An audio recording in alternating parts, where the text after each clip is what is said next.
Hey, you. Yes, you. Listening to the Aggressive Life podcast right now. We need your help to take this show to the next level. One of the ways that you can do that is by leaving a rating and review whenever you listen to podcasts, whether it's Apple, Spotify, or YouTube. Your ratings and reviews go a long way in putting the show in front of new people. So to say thanks, we have something just for you. That would be to say thanks for you actually leaving a review. You can do that and then shoot an email to Dirt with your mailing address, and we'll send you a postcard and Aggressive Life sticker. It's all honor system, so leave those reviews, shoot that email, and you'll get something sweet in your mailbox. Let us know at dirt@briantome.com. That's your real That's my new email address. Oh, my gosh. That is awesome. dirt@briantome.com. Let's get on with the show.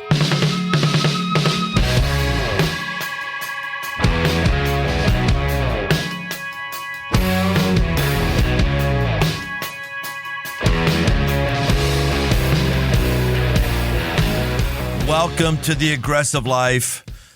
You know, we like to say you never know what you're going to get in this podcast. Sometimes someone's interviewing me. Sometimes I'm interviewing somebody else.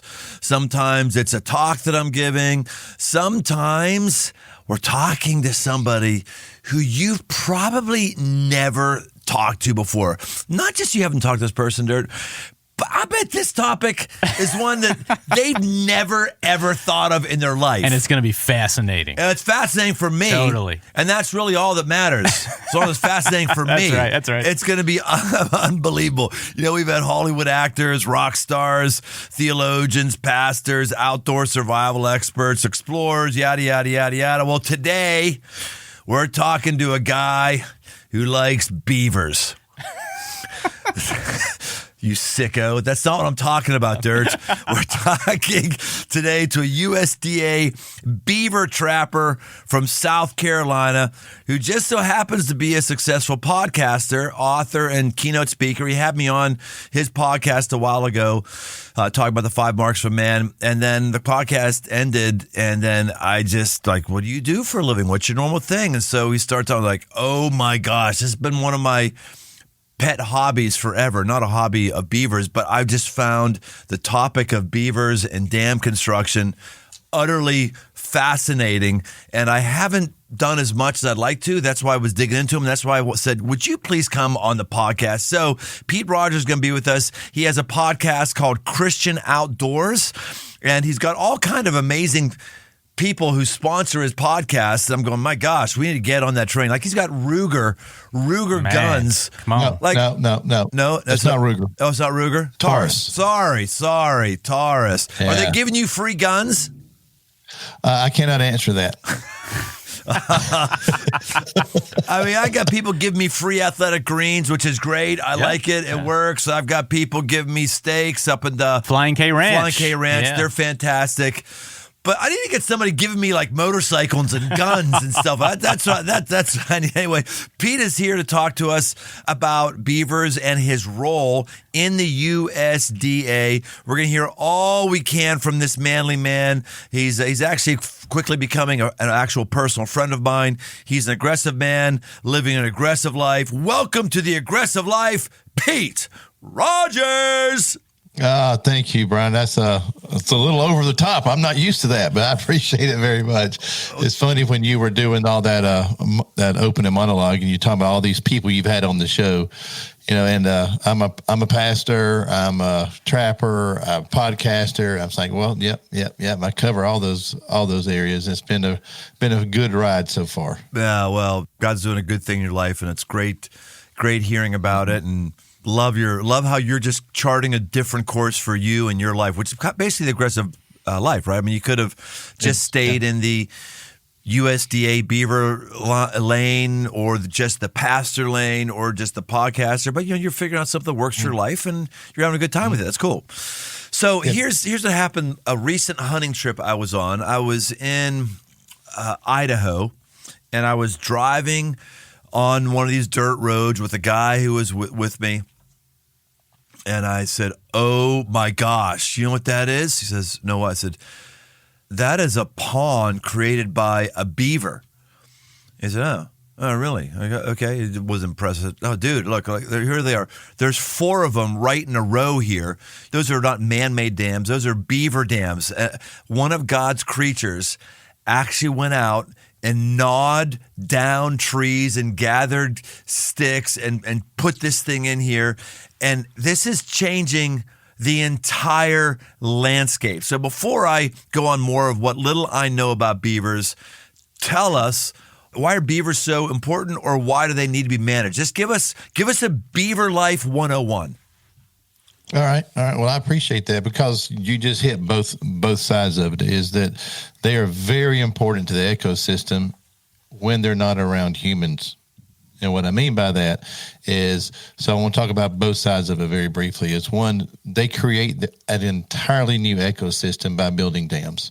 All right. And, but when they do that in urban and suburban environments, it starts flooding roads. And then people drive through flooded roads and they can get injured or killed or whatever. And they also do tens of millions of dollars here in my home state in South Carolina of damage to trees and shrubs and bushes and things of that nature. South Carolina, one of our main industries here is pine trees. We grow trees to create lumber and paper and things of that nature. And when you get a pine plantation and a beaver gets in there, you can wreak havoc pretty quickly. And they don't have a natural predator down here in the South. They just don't. And really? A beaver can live 20 plus years in the wild. So you got an animal that's 30, 40, 50 pounds, 60 pounds. They can eat a lot of wood. And that is what they eat, by the way. They eat the cambium layer of the tree, the wood, what's also known as the inner bark. That's what they eat. So that's why when you see the beaver dam that you described, and I'll get to how they build them in a minute, none of the sticks have bark on them because they've eaten them. For food, their own personal food. Yeah. And then they recycle. They take the stick that they just ate the bark off of and put it in their beaver dam. And help to create the dam. And the reason they create dams is because they're naturally aquatic animals. They don't walk really well. They have really funny feet. Their front legs are only 2 inches long. And so they are made by God to swim. And if there is no environment for them to swim, they create one. They're hardwired to build dams. And so they create the dam to create an environment for them to live in, because they are aquatic mammals. And as the dam gets bigger, the water spreads, and they're still hardwired. When they see water moving, they have to make it. So they never stop building their dams the whole time they're alive. They will continue to add and expand and add and expand and add and expand. And in the northern hemisphere, or the northern parts of North America specifically, these lakes and ponds freeze over. Right? So they can't get to the surface. So they work really hard to build these dams. And then they will also be storing food in the bottom of the pond so that when it freezes and they can't get out, they can still get to a food source. So they'll have these little food caches all over their ponds where they can come out of their lodge. That's what their living quarters is called, a beaver lodge. Right. They'll come out of their lodge and go down there and get the food, bring it back into the lodge and eat it. Well, if it freezes over, how are they getting oxygen? In their lodge, they have air vents. In their lodge? These creatures, they're unbelievable. It really is. It really is. I've been doing this a long time. I've been a professional beaver trapper for 15 years now, almost 15 years with the USDA, and I trapped personally way before that. But I have caught an enormous number of beavers and have torn out thousands of dams, and I am constantly amazed at how good they are at what they do. I mean, they can really build some really strong dams. My first exposure hands-on to a beaver dam was on a bike trip in Colorado, and the water was too high. If the water's too high on a creek crossing, your engine, you have air intake, and an engine needs 3 things to fire. It needs oxygen, spark, and fuel. So you have an air intake that sucks air into the engine, right? And if it's water's too high, you suck water into your engine and you waterlock it. So someone did that going over, and it was actually me. Waterlocked it. Me and my son both waterlocked our engine. So then we had 4 other guys who now are tearing apart the engines to blow the water out and all that stuff. We said, okay, before these other guys come over, we need to lessen this water. And it was high because a beaver dam had gone on this water and jacked up the height of it. So we thought, no problem. For these other guys coming across, we're just going to go over here and we're going to tear out these sticks and lower the water level and all be good. Oh no! We may as well have had a jackhammer trying to take out concrete.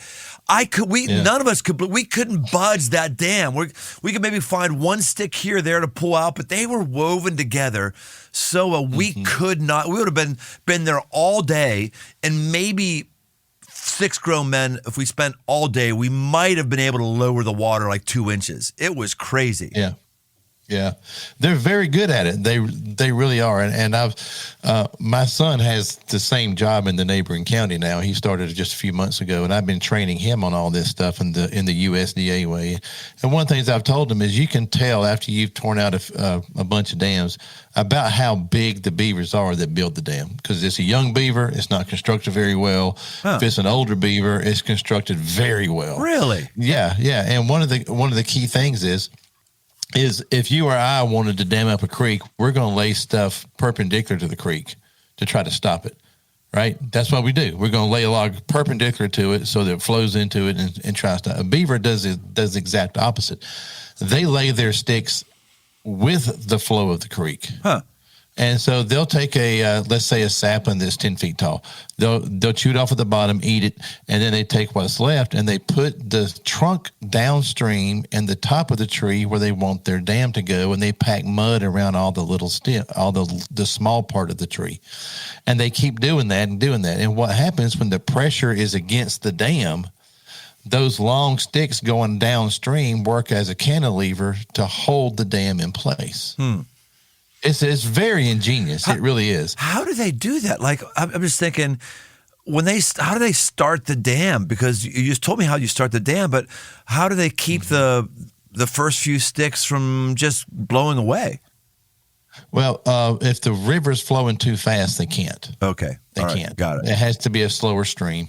And they'll just literally start with I know the listeners can't see this what I'm doing here, but they'll start with almost a V in the bottom, and they will make the V wider. In other words, they're going up and across at the same time, and they just lay sticks on. And as they lay it, with the part we don't recognize because all we see is the sticks, is they're pushing mud up. Wow. And they'll use grass. They'll use bulrushes if those are there. I was showing my son the other day one of the most impossible dams to dig out is one that's in a cornfield where they're using corn stalks and husk and kudzu vines and whatever and packed in mud, and it is like concrete.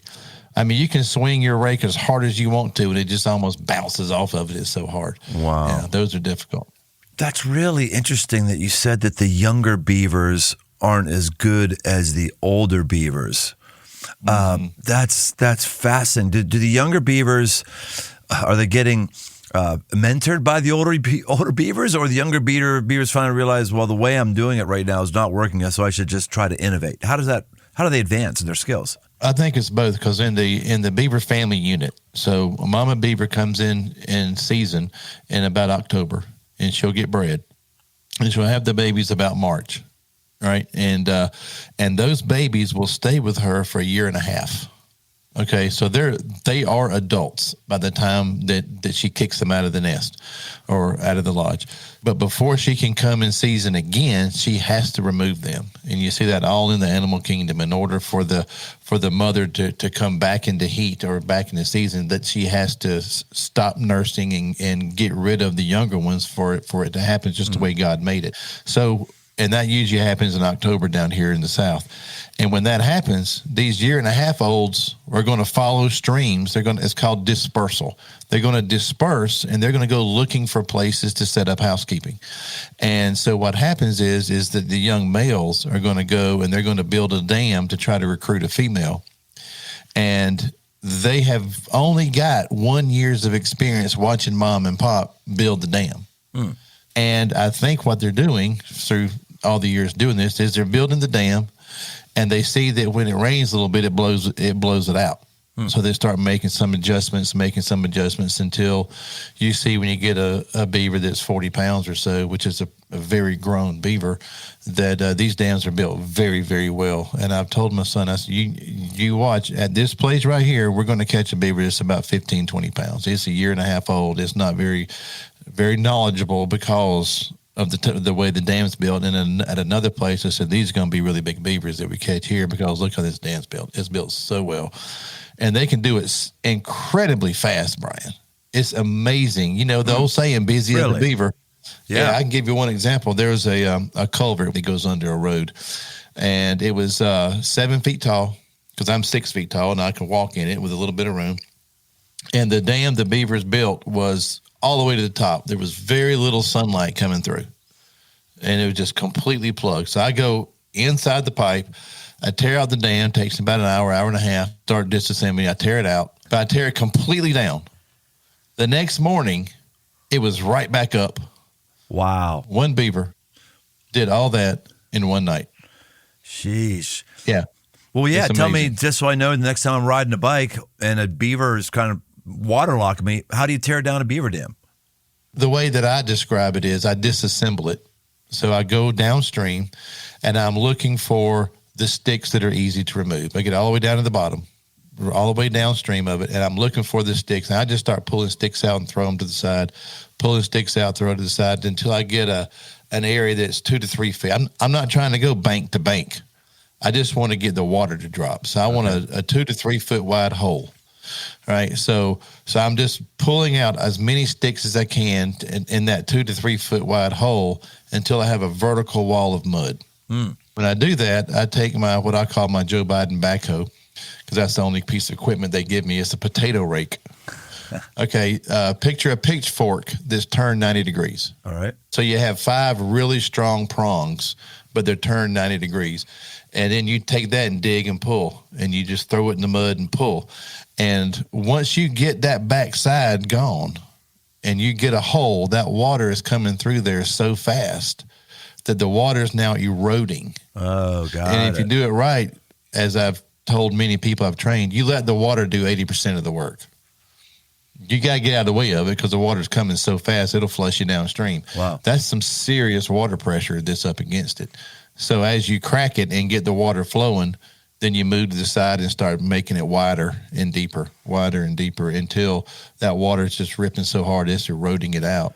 Well, I think that's the problem we did is that we were upstream. We were upstream and just couldn't. So we should have gone around to the other side of the dam and gone from there. Okay. Yeah. Well, and even there, then we wouldn't have been standing in our waist, water up to our waist, so we would have had it lower. So, okay, gosh, duh, this is good. I find it fascinating that all of God's creatures share some things in common, and I would call us a creature because we're created by God. And the beavers, they're probably not fighting aging as much as we are, you know? For us, it's all, everything's a quote unquote young man's game.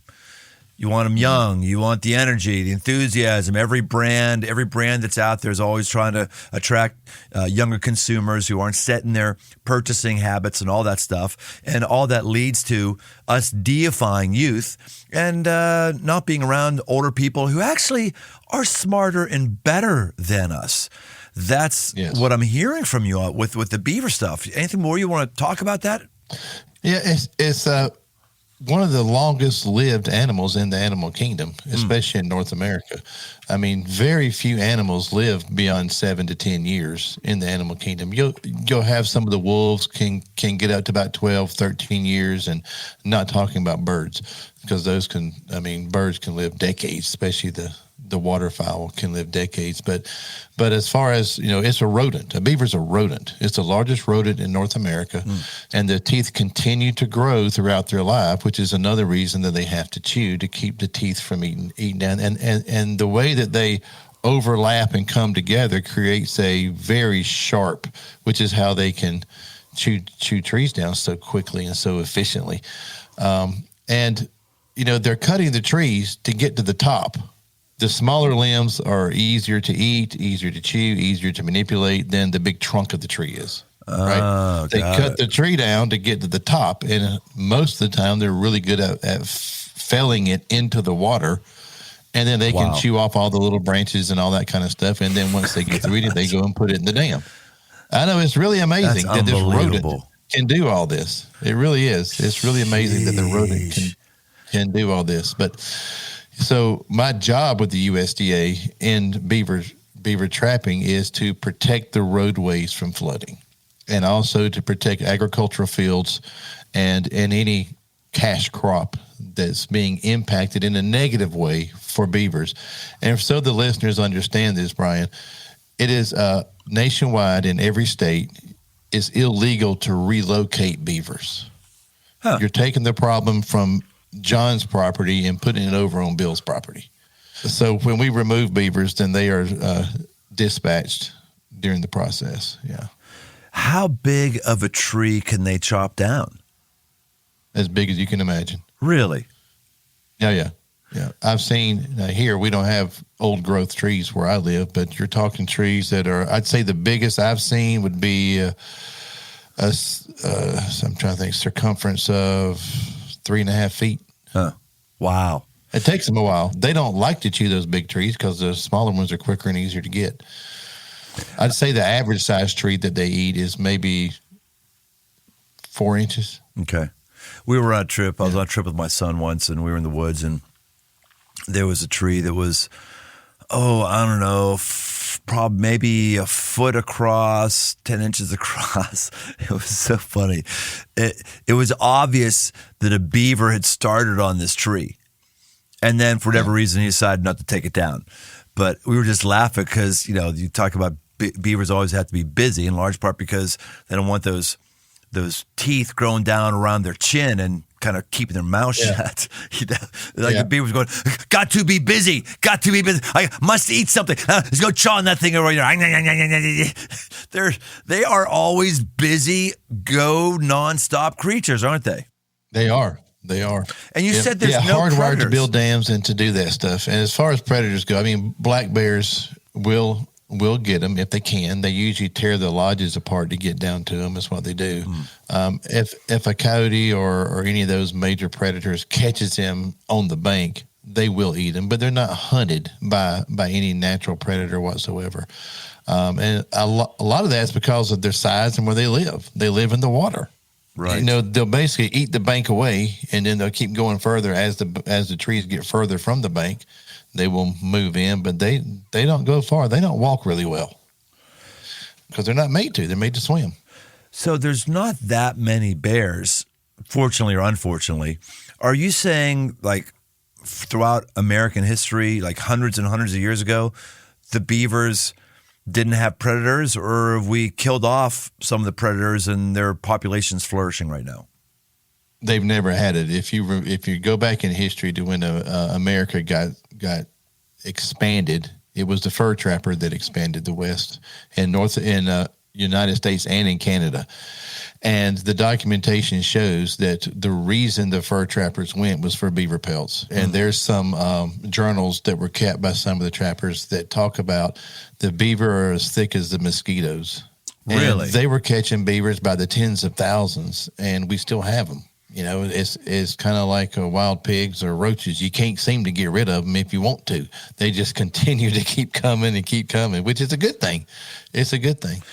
I was reading a book, going through a book right now on Jacob Astor. One of the huge, massive wealth families of America made their money from trapping.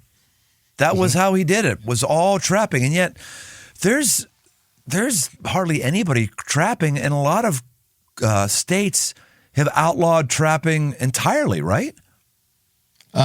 There's a few that have it entirely, but most of them have some form of trapping that's legal, but the method in which you're able to do it varies from state to state. As an example, beavers, otters, muskrats. Yep.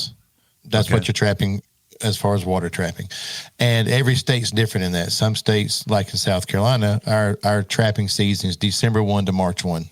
It's typically a winter activity, deep winter activity.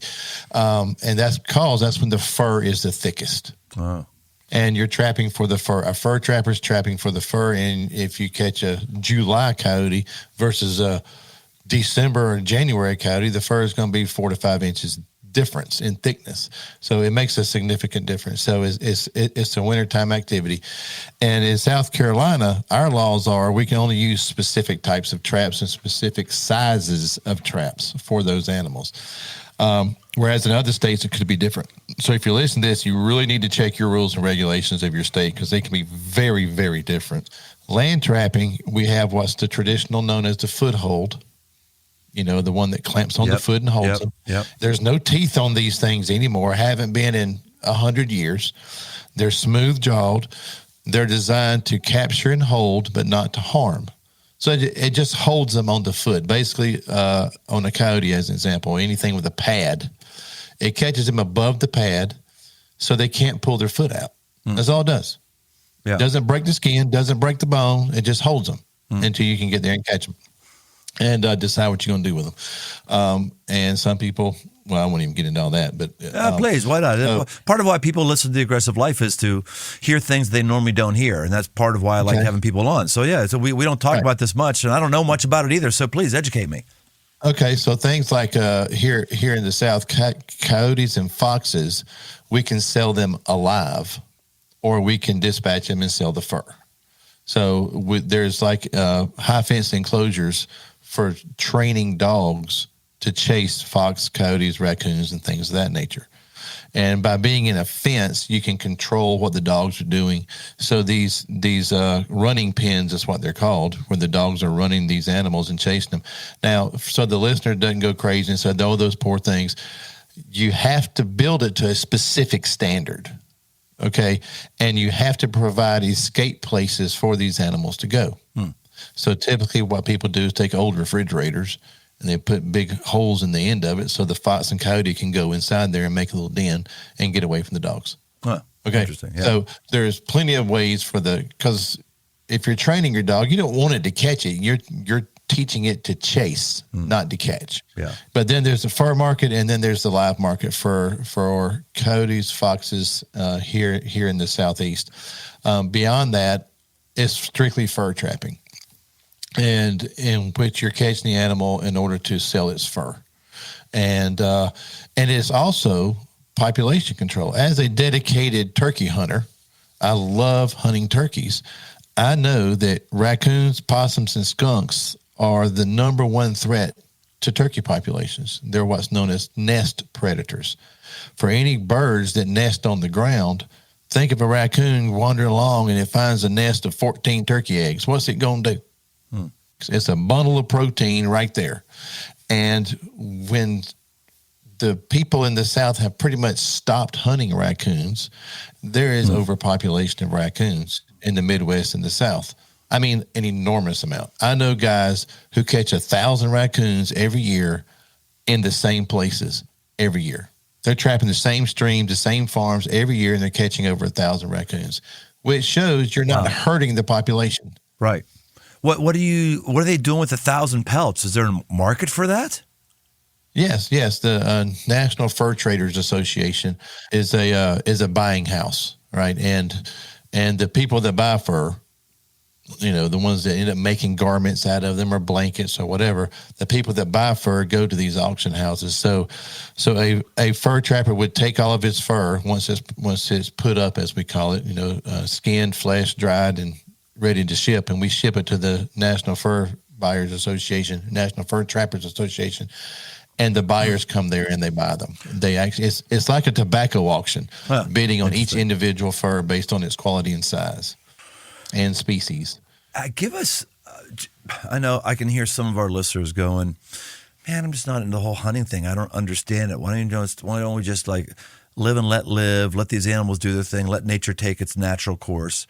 What's the argument for why we should allow managed hunting and trapping? What would happen to parts of our country if we just said everybody hands off and all you can eat is vegetables or cows that are brought up on a ranch? Yeah. Well, if you just do a little bit of history reading, Brian, and you'll see that at the turn of the 1900s, White-tailed deer was almost extinct. Elk was extinct in most of its old range. The pronghorn antelope was on the verge of extinction.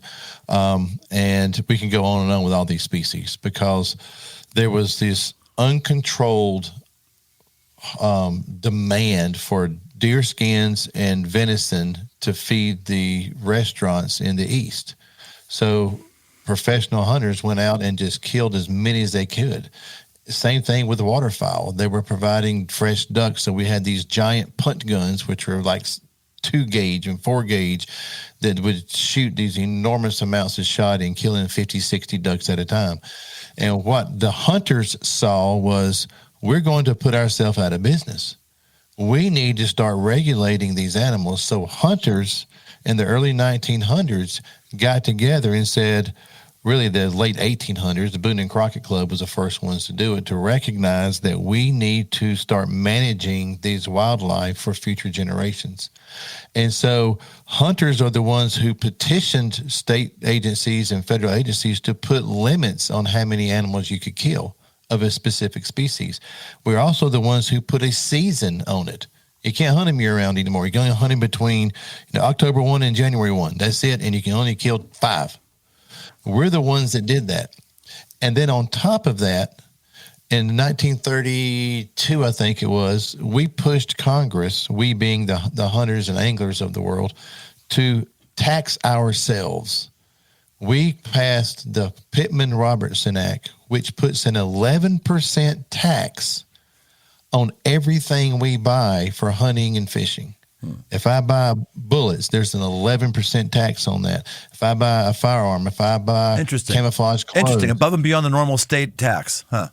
Everything else, yep. It's called the Pittman-Robertson Act, and it's an 11% tax that we put on ourselves. And what's important about that is that that's a federal tax, but that money is sent back to the states, and it can only be used for wildlife conservation efforts.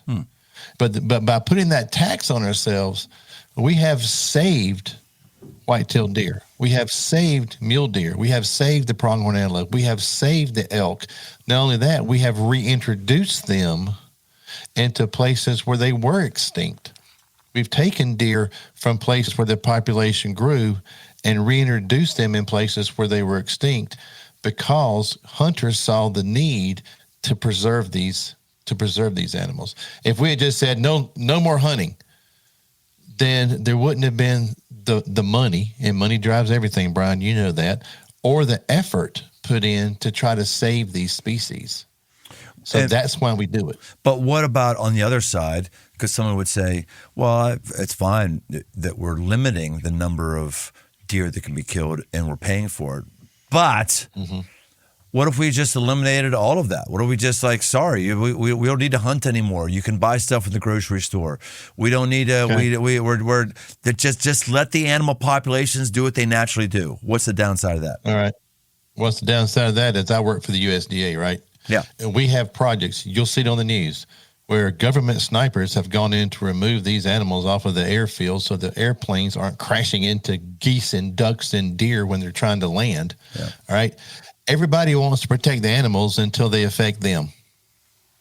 Seriously. Yeah. As an example, there's a neighborhood here in South Carolina, I can't say where or what, but it's a gated neighborhood that it's about a 5 square mile area, right?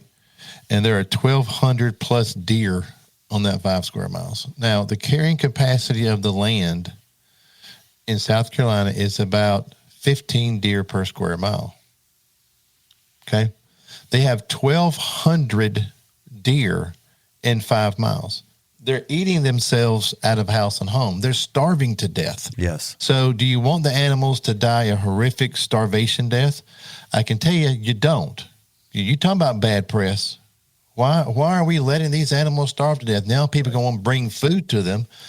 But Bill and Sue over here, they're tired of the deer eating their pansies they put out. Hey, man, I'm tired of eating my arborvitae. Oh, my gosh. They just crush it every freaking year. I just dealt with it yesterday, trying to put more repellent down. It doesn't repel anything. No. Yes. I got to have a 8-foot tall fence around my vegetable garden to keep the deer from eating it. Yeah, right. They reach a population that the land can't sustain. then you start getting very tragic things. You get disease, you get starvation, you get inbreeding that's uncontrollable, and you get a lot of car and deer collisions. Yep. Right. And again, I've heard it so many times in my career, Brian. We need to save the animals until your kid gets killed by hitting a deer in his car. And now let's kill them all. Right. So if humans are going to live with animals, we have to regulate the number of animals. Right. Yeah. I never hunted before, and then I hit a deer going 80 miles an hour on my motorcycle without a helmet on. It's another story. That's a bad day. Yeah. Well, it was a miraculous day for me, actually. God miraculously saved my life. Flew in the air as I tried to figure it out. It looked like I was thrown in the air. I don't know, 30, 40, 50, 60 yards, whatever it was. I think it was I threw in the air 60 yards as we clocked it out, and then rolled on the concrete or on the blacktop another 40 yards. And actually, I had bad braking technique. When I just jammed on my back brake and didn't use front brake, my truck or my bike, not mine, the one I rented, the back end fishtailed. At least it wasn't yours. Right, exactly. And at least I bought the insurance too. The back end fishtailed, so I kind of hit the deer as the bike was fishtailing. So therefore, when I went over the handlebars, I didn't go face first, or else I would have literally broken in half. I went I landed perfectly on my side and then rolled all the way down the highway for all that time. And it was a miracle of God. People say, "Oh, you should have worn a helmet." I said, "No, I should have worn gloves because I got 5 stitches and 2 knuckles. That's the only thing I had was that." Anyway, after that I just thought, no, every deer needs to die. They need to die, which is a bit of an overreaction. And yeah, it's one of the reasons I hunt is to hold down the population. It's a serious thing. Right. It is. Flying K Ranch. Today's episode is brought to you by them because I believe they're producing some of the most mouth-watering, healthy burgers, steaks, roasts I've ever had. They're in Findlay, Ohio. Flying K raises their beef with no hormones or antibiotics, so you know you're getting the most natural product. It's a family business partnering with state and national certification boards to ensure both cattle and customers are happy. You can find out more, place your orders at flyingkranchangus.com. That's flyingkranchangus.com. I'm liking it a lot.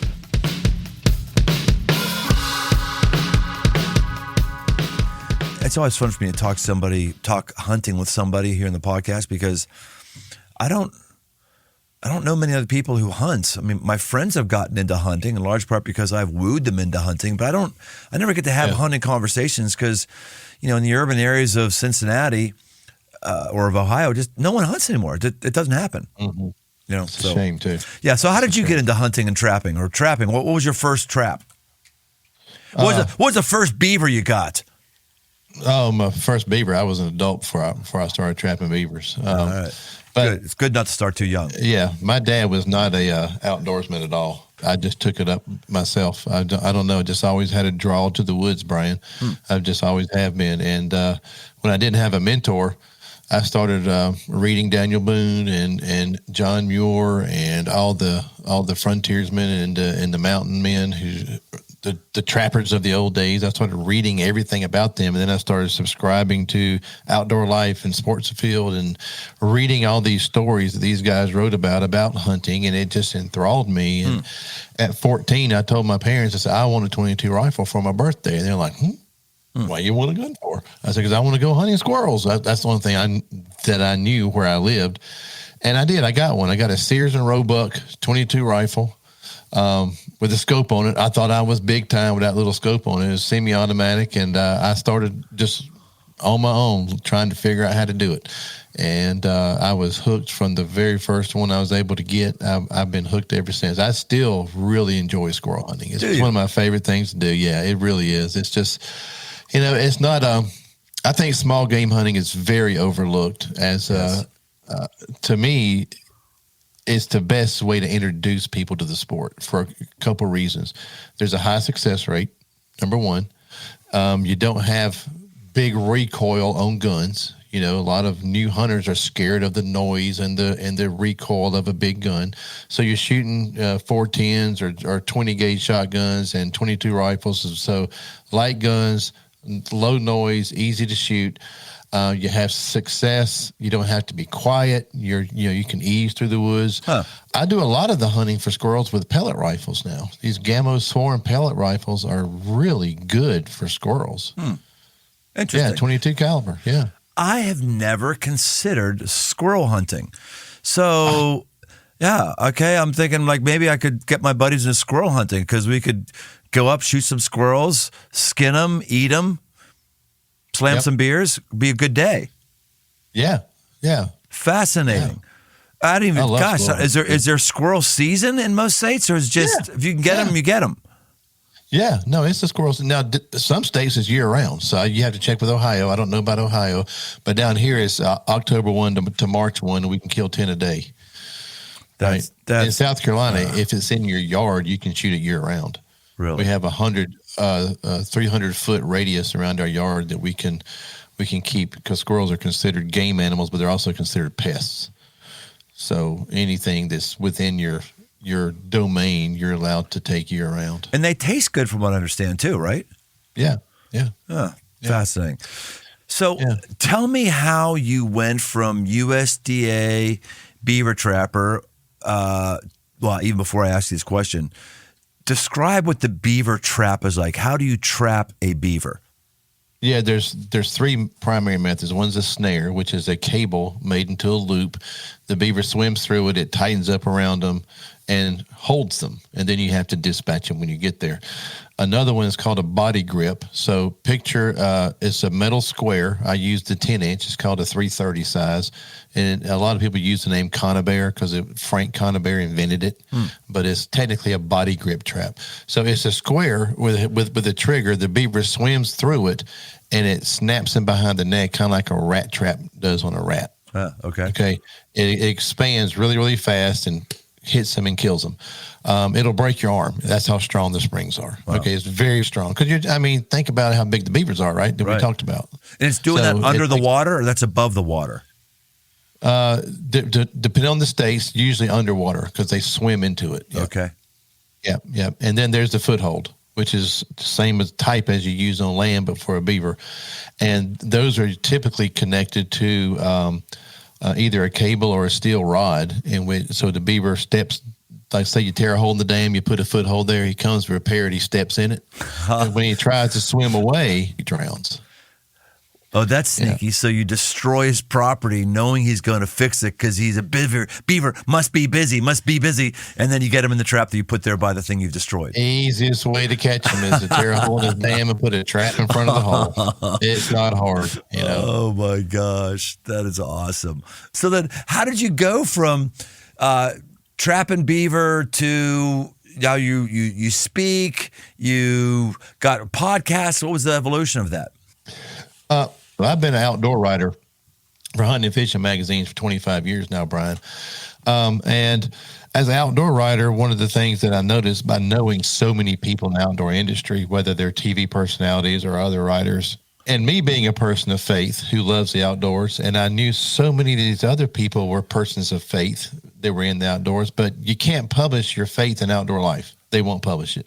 You can't talk about your faith openly on the Outdoor Channel or Sportsman's Network. They're a little bit better on that now, but when I started this, they were not. And so, it was just laid on my heart. Just stop right there for a minute. I'm surprised that you couldn't talk about your faith on those networks because generally the people who are in those kind of sports are good old boys and have a warm spot towards churches, God, country, all that stuff. I know. Yeah, I know. But, it's driven by their advertising dollars, right? Advertising dollars say what you can say and what you can't say, right? So I was like, being an outdoor writer, communicator, content creator, whatever phrase you want to use nowadays, and the evolution of how content creation has changed from print magazines to digital magazines to blogs to blah, blah, blah. I saw podcasting as something on the horizon back in 2017. It was a lot of people were already doing it, but in the outdoor space, it was not quite as popular. So I said, well, I think I want to create a spot where I can talk about the two things I'm most passionate about, Jesus and the outdoors. How can I do that? So after a little bit of soul searching, I came up with a very original title, Christian Outdoors. How about that for original?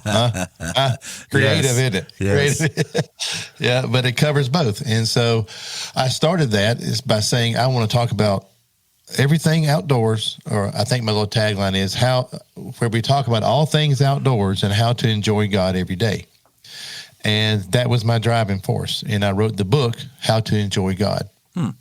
That was kind of supporting that. And so I started with just general interviewing people who are my friends in the outdoor industry, and said, I need guests.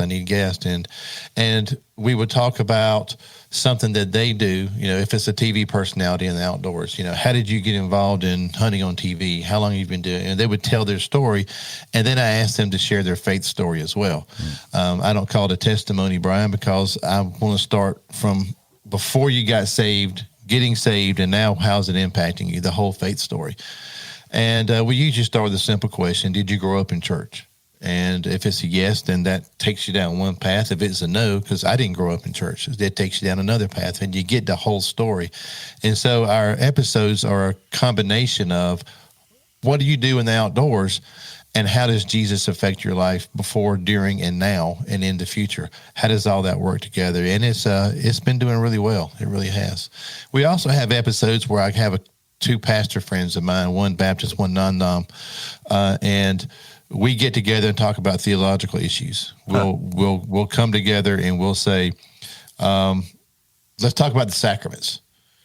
Why does the Catholics have 7 sacraments? We have 2, and what's the difference in the sacrament and the ordinance? And we just break that down so the listeners can understand stuff like that. So all 7 of your listeners on that podcast, they like to hear that stuff.